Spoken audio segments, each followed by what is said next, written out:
Dakuna ng CCTV ng Barangay Punturin sa Valenzuela ang mga nangyari. Bagong away kalsada noong August 19.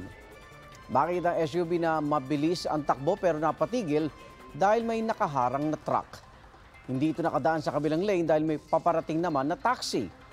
Hindi nakita sa video pero nagkagit-gitan daw ang SUV at taxi. At yan ang tinuturong ugat ng away. Kinausap naman ni taxi driver yung sa Fortuner, nag-ano agad siya, nagalit at minura. Tapos pumunta ng sasakyan, bumalik, siya kinuha yung baril. Apat na tracker teams ang binuo ng Valenzuela Police para matunton ang lalaking nagkasa ng baril sa nahulikam na road rage.